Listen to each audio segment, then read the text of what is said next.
Hello, beautifuls. This is Aromie here, and welcome back to Prank Masters. Last episode, we found out that Katrina was a psychic. So, to answer your question, I can't read minds directly. However, I can read a person's aura and sense what they're thinking through the vibes they're sending out. I'm utterly speechless for a few moments. Okay, that kind of explains a few things. I can also place curses on people, so it's fine if you don't believe me. I can give you a demonstration if you want. Curses? I shake my head and put on a half smile. No, you don't need to do that. I believe you. Please, no, I don't want curses around me. Kat smiles while she takes her lunchbox out. Would you like a vanilla cupcake? I have 2 here. Oh my god. Cupcakes. I like cupcakes. I look up and show her my pasta. That's okay. My mom packed way too much food for me today. I usually eat some hash browns and fruit for recess, but today she told me to eat the leftovers from yesterday's dinner for recess and lunch. Kat observes my box of pasta and nods. That's quite a lot of pasta. Do you think you'll be able to finish it today? Not sure. But since my stomach rumbled so loudly earlier that you could hear it, I think I can. Kat laughs as she takes a bite of her cupcake. That's true. Staring down at my pasta, I start to have second thoughts about being able to finish it. I know that my appetite is usually formidable, but for some reason today I don't feel like eating much. Maybe it's because all I have had for the last 2 days has been pasta. Hey, Julie, do you like eating here? Yeah, I like it. It's really quiet and peaceful. Kat closes her eyes as she lifts her head towards the sky. That's what I thought too. Maybe I should do my photography assignment here. That reminds me, what did your photography teacher say to you earlier? He just wanted to know what my theme is for my next assignment. Have you decided yet? Yes, I was thinking of combining fantasy and nature together. That sounds like a good idea. But I need one more thing. What's that? Julie, watch it.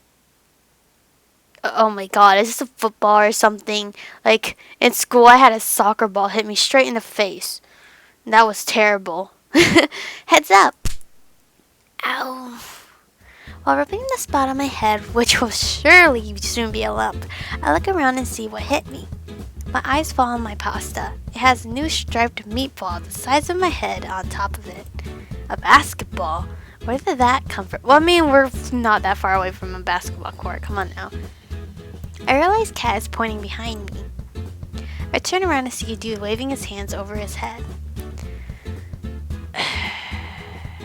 Who's he again? He's, it's not Caden, and it's not Romeo. I always forget this guy. Can you toss our ball back over here? I lower my eyes and stare at the ball covered in pasta noodles and tomato sauce. There goes my recess and lunch. What's worse is that I'm also looking like an Italian dish myself. But what's worse is that I'm also covered with pasta and tomato sauce, just like the basketball. This is literally the second time I've had my clothes decorated today. Can today get any worse?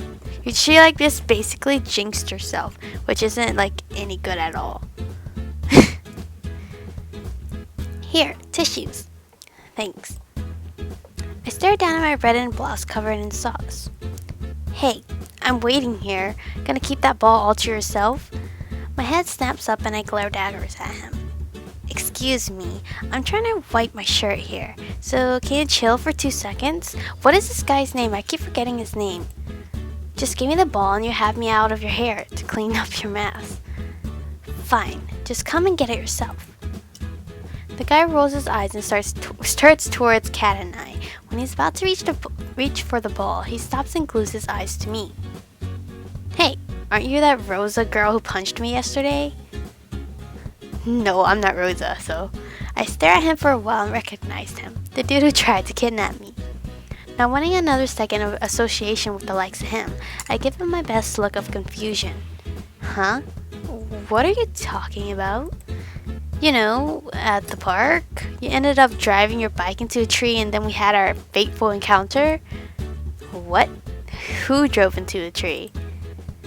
You did? I think you've got the wrong person. It's you. He narrows his eyes and scowls. It's you, alright. I know I'm not wrong. You're trying to pretend that you don't know me. But I remember you because you look like... He cuts his statement short and clears his throat. I know it's you. A rather sheepish grin replaces his scowl. How does he know it's me? Don't tell me you're embarrassed about that. I roll my eyes and scoff. What is he talking about? You've got to be kidding me, right? Why would I be embarrassed? I stop myself when it dawns on me. Great. I fell for his trap. Looks like I caught you in a lie, little lady. Just get your ball and mind your own business, kidnapper. I have a name, you know. Does this look like the face of someone who cares? Anyway, just take your stupid ball and get out of here. Alright, I never got his name. Despite me, he... Did he tell me his name? I have a short-term memory. So much for me. He stays exactly where he is, eyeing me with a cheeky look on his face. And with that, the last of my patience is used up. You know what? I get to my feet. I'll give you a hand.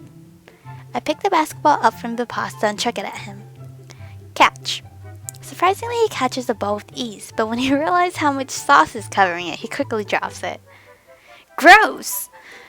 What did you do to it? What did I do to it?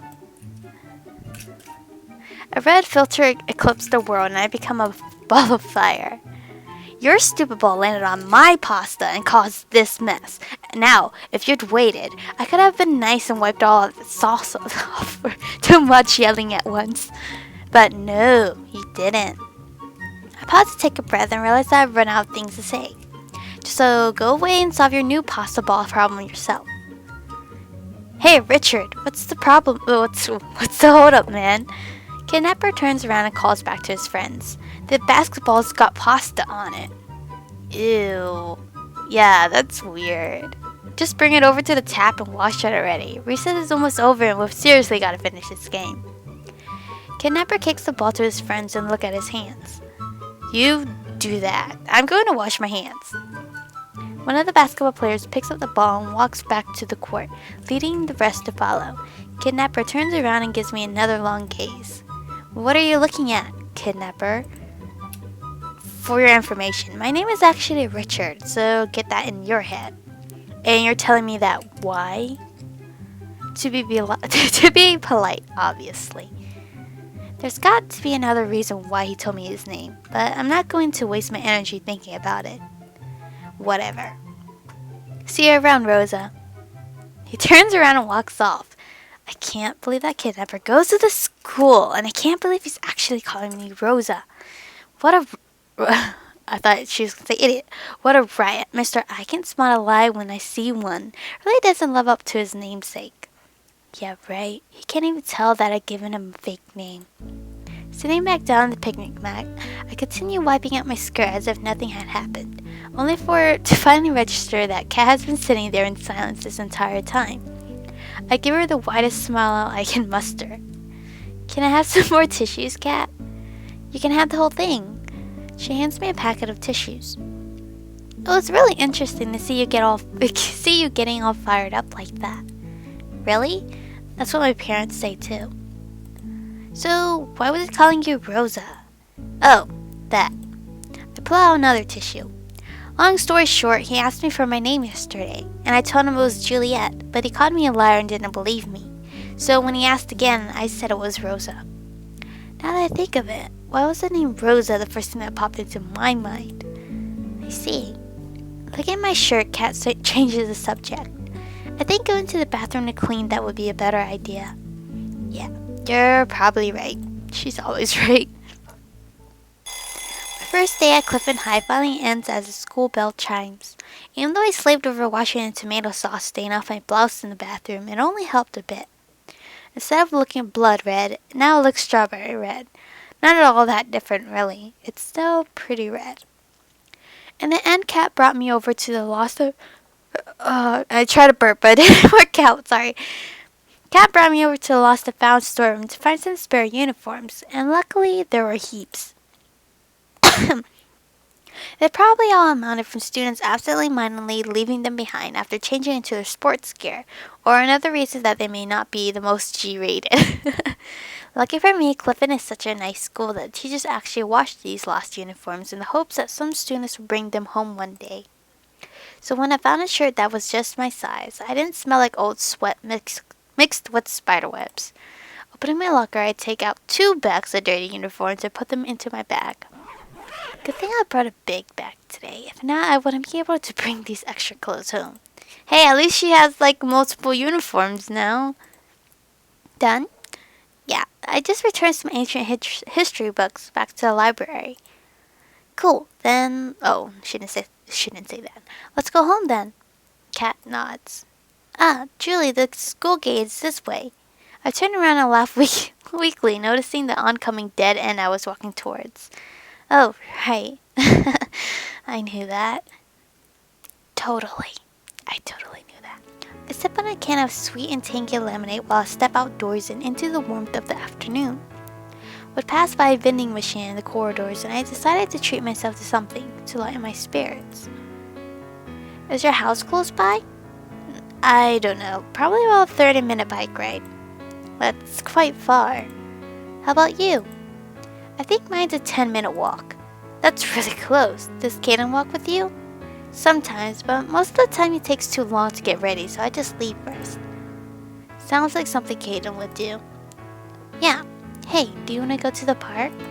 Which park? The large one near the shopping district. Oh, I know that one. Sure thing.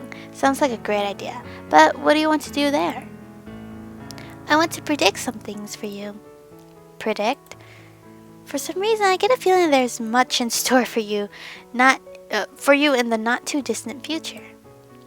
Bad things or good things? I don't know at the moment. Okay. Ah, I just remembered something. I don't think I'll be able to go with you today. My parents and I just moved here yesterday, so there's still a lot of unpacking that has to be done. How about Friday after school? Yeah, I should be free on Friday. Good, it's set then. With a smile plastered to my face, I feel a gentle caress of the wind through my hair as I start walking backwards. Julie, why are you walking backwards? I think it's a habit whenever I drink lemonade. Actually, I take that back. It's more like a side effect of whenever I enjoy the delicious lemonade flavor. Walking backwards and sipping on it makes me feel even more refreshed. That's quite weird, Juliet. Okay, whatever works for you. Just be careful that you don't Julie, watch out! But her words come a second too late and my feet strike against something on the ground and my lemonade flies out of my hands. The can takes flight, shimmering in the sunlight, then rather making a mess of me and continuing the trend of the day, its content splash onto someone's bike. The smile I'd been wearing is wiped off of my face. My eyes shoot open wide. Oh dear. Are you okay? What's with this eerie music? I nod, ignoring the pain in the back of my calves. Yeah, but I can't say the same for the bike. Cat's eyes follows my line of sight to the dripping mess. That doesn't look like a bike you would expect to see here. Underneath all the lemonade is an expensive black bike. Yeah, it's probably someone's prized jewel. This is not good. The can of lemonade rolls to a stop against my shoe as I continue staring wide-eyed with a thundering heart in my chest. Cat, do you have any more tissues? Lucky for you, I do. She quickly unzips her bag and hands another packet to me. I take a few tissues out as I try my best to clean off the mess I'd created. I end up using the whole pack. Wiping and dabbing for a while, I finally reach a number plate, but before I can lay hands on it, I notice that the number printed on it is all too familiar. GZMU73. Is something wrong? I freeze up. Eyes train on the plate, yet my mind is flying through my memory in search for the place I've seen this set of letters and numbers before. A light bulb flicks on in my head. This is the same number plate. That's right. He was also wearing a Clifton High uniform when I saw him. I stop in panic, I stop my panic cleaning and stand to face Cat. Let's just go home, Cat. Perplexed, Cat grabs onto my bag and catches me before I am too far ahead. Why? Because this bike belongs to the jerk responsible for covering me in filth this morning. The second the words are out of my mouth, I notice someone approaching us. Don't tell me that's him. While wondering why his face is just as familiar as the number plate, I glare at him, undaunted until suddenly it all snaps into place. Walking to the bike is none other than the ice pack stealer from the supermarket. You! I point at him accusingly. He stops and gives his surroundings a once over, looking for a possible alternative target for my finger. When he fails to find anything, he points to himself. What? Me? Yeah, you! Are you the owner of this motorbike? Yeah? Why? I can't believe that that guy from this morning is the exact same guy as yesterday. As if stealing away the entire purpose for yesterday's journey wasn't enough for him.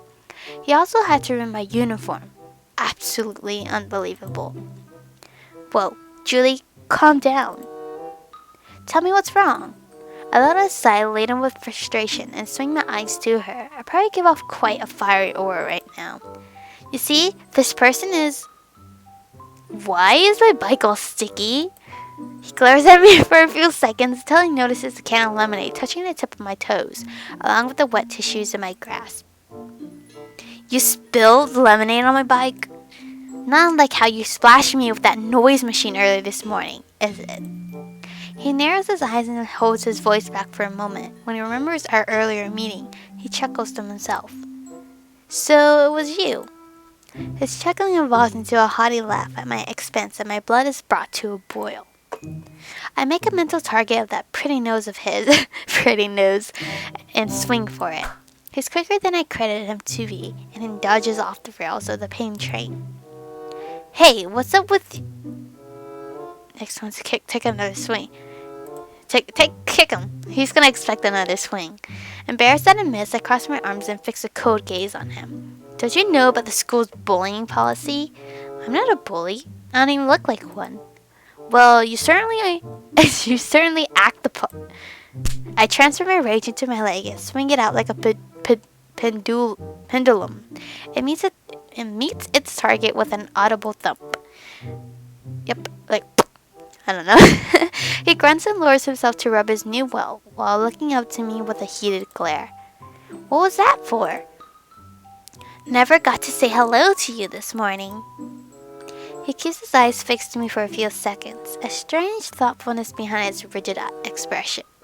Having found whatever he was looking for behind my eyes, he rights himself and folds his arms. You're the same girl, aren't you? The one who kicked me in the supermarket over an ice pack. That's because you didn't give me what was rightfully mine, thief. I was standing there first. Took you forever to get it. I was the one who actually got the ice pack first. Or did you just decide to take it since I was going to? You too, the deputy principal is coming. There's no use getting into trouble with the school. Aware that Kat is right and not desiring a suspension on my first day, I turn around and face my back to Ice Pack Stealer. I'm going home. Hey, you're not going anywhere until you clean this up. He motions to his motorbike with a grumpy look on his face. As if I'm going to clean that up. I had to clean it myself up this morning thanks to him. Go and tell that to someone who cares. I roll my eyes in disgust. And DIY? Let's get away from here, Kat. I walk away pulling Kat along with me, but I know that he's still staring at me as I go, leering at the back of my head probably as I march off and ignore his baseless demand. The two of us cross the road as we leave the school's property behind. Prologue Prank War. This is way longer than 2 hours, or am I just a really slow reader? Well, then again, I'm talking to you guys in the middle of it as well. Yes! The weekend is finally here! I can sleep in tomorrow. As hectic and peculiar as my first day at Clifton was, the rest of my week went by peacefully. I have a feeling that's got to do with the fact that I had barely seen any of those 3 guys the whole time.